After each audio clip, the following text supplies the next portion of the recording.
regresaron las protestas a Cuba. Al grito de libertad y con cacerolazos, los cubanos salieron a las calles de Santiago de Cuba para reclamar comida y energía eléctrica, agobiados por los constantes apagones. En redes sociales han circulado varios videos que muestran las manifestaciones en contra del régimen cubano durante horas de la noche. Varios usuarios han denunciado que las fuerzas militares comenzaron a detener arbitrariamente y a llevarse a decenas de personas con el fin de intimidar al resto de la población.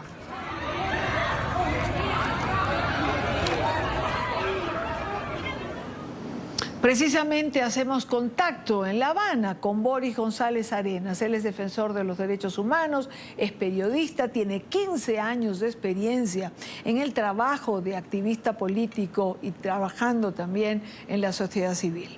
Boris, bienvenido, gracias por acompañarte. Gracias a ustedes por la invitación, y Dania. Boris, el hartazgo hizo que los cubanos tomaran de nuevo las calles. Y Dania, yo diría que hay una crisis del hartazgo. El hartazgo es un fenómeno que los cubanos tenemos registrado hace muchas décadas en nuestro país. En el año 80, 170.000 cubanos se fueron a los Estados Unidos en 6 años. Es algo que es importante saber. O sea, el hartazgo de una dictadura comunista no es algo que se demora 60 años. Lo que yo diría es una crisis del hartazgo, porque en estos momentos lo que tenemos es la crisis de la crisis que sobrevino después del régimen comunista.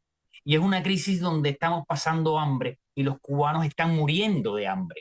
O sea, hay cubanos muriendo de hambre.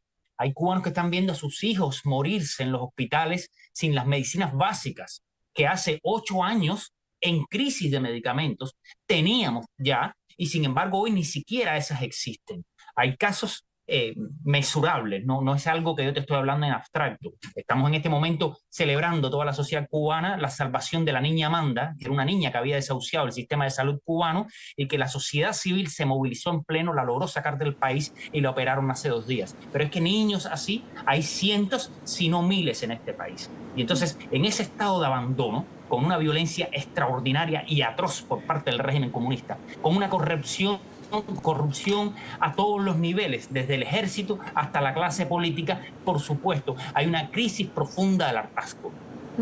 Es una buena manera de definir lo que pasó, una crisis profunda del hartazgo. ¿Qué pasó ayer, Boris? Es decir, se prendió el foco en Santiago de Cuba, se extendió, entiendo, en los alrededores. Y Dani, hay 16 horas de apagón al día fuera de La Habana. Con eso te puedo decir todo. Cuando tú tienes 16 horas de apagón en un país con hambre, las personas que guardan los alimentos para estirarlos por una semana, sencillamente su refrigerador no los congela. Y entonces se les pudren en los refrigeradores.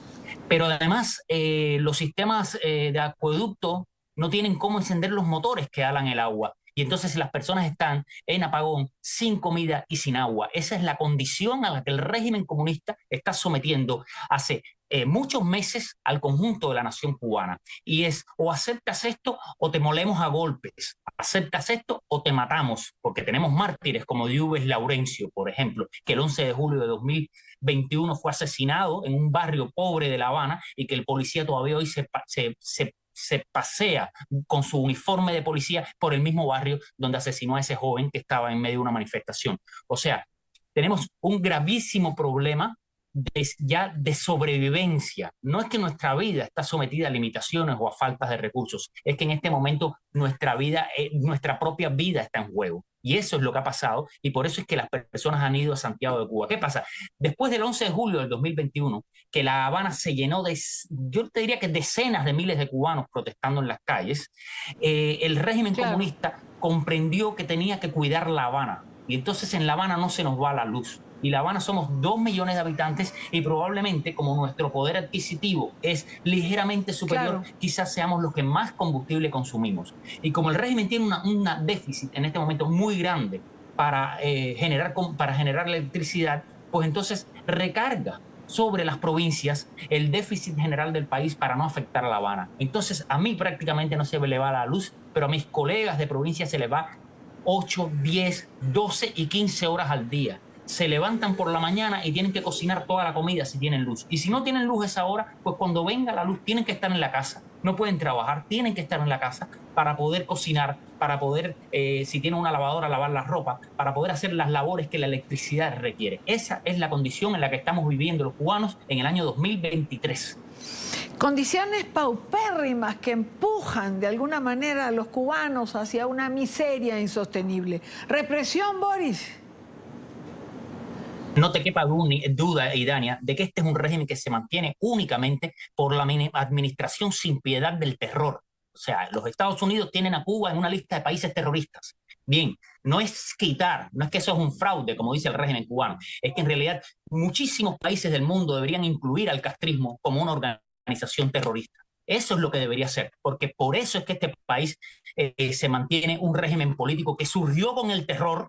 Es muy importante, desde el 1 de enero de 1959, porque en América Latina eso hay que machacarlo bastante, porque todavía hay personas que desgraciadamente, y se cuentan por miles, están en América Latina aupando un régimen de terror como el castrista, pero que también lo tenemos ahora replicado en Venezuela y lo tenemos replicado en Nicaragua, y lo tenemos en cierta medida creciendo en Bolivia, donde tienen presos políticos como Yanine Áñez. Claro. Detenidos por las protestas de ayer. Tiene que haberlos. No te puedo decir ahora porque tumbaron el internet completamente. O sea, no, esa es una información que yo, bueno, a lo mejor a alguien sí la ha emitido, pero yo no la he visto. Pero tiene que haberlo. Pero el sistema ya lo conocemos, Idania. Puede no haber ahora mismo unos detenidos, los hay sin duda, pero pueden no haberlos ahora mismo. Van a ir ahora, en los días sucesivos, van a las casas de las personas que identifican en los videos, se los llevan, los golpean en las prisiones, los dejan por meses, si no por años, sin juicio, y cuando se deciden finalmente hacer los juicios que son por supuesto, sin ninguna garantía, absolutamente carentes de garantías, pues entonces los condenan a penas de 8, de 10, de 15, de 20 y de 25 años de prisión. Esa es la justicia comunista. La situación al día de hoy, ¿cómo ha estado? No, en La Habana yo ahora salí y fui al cerro, caminé por varios barrios habaneros y no he visto ningún problema en La Habana. Te repito, La Habana está al margen, o sea, bueno, al margen no, La Habana es un desastre, no hay alimento, también tenemos apagones, pero en la gravedad de la situación que está viviendo Santiago de Cuba, Holguín, Granma, Guantánamo, no la podemos expresar los que estamos en La Habana porque no la estamos viviendo de manera tan dramática como la están viviendo en el resto del país. Ahora bien, ¿cómo está Santiago de Cuba? ¿Cómo está Guantánamo? No lo sabemos. Hay un apagón absoluto del servicio de Internet y por supuesto no hay ningún tipo de información, o por lo menos no tengo yo. Hablo de la información que yo tengo mirando las redes sociales, leyendo en la prensa, no tengo información sobre si hay detenidos en este momento. No solo debe haber detenidos, debe haber personas golpeadas salvajemente, porque es parte del modus operandi de esta red criminal que es el castrismo, que golpean salvajemente en los mismos lugares de las manifestaciones para que la gente se acobarde y huya.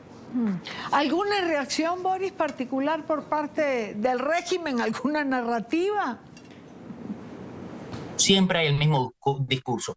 Las condiciones que tenemos de hambre, las condiciones que tenemos de hacinamiento, las condiciones que tenemos de desespero, según el régimen comunista, son básicamente por la hostilidad de los Estados Unidos. Ese va a ser el discurso, es como un mantra del régimen comunista.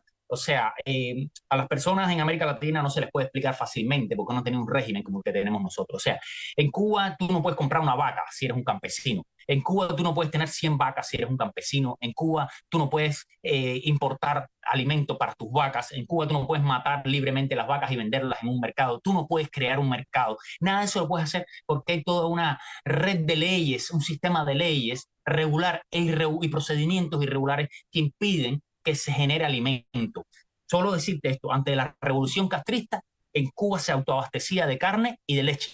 Y hoy por hoy la importamos. La leche que se toma en Cuba es importada y carne no comemos. O sea, carne sencillamente no se come. Tiene un precio prohibitivo y los cubanos vivimos comiendo picadillos y cosas que son de segunda calidad, sin alimentos procesados de los que no tenemos realmente la información de dónde vienen. La carne de res en Cuba no se come hace 3 décadas, para que tengas una idea.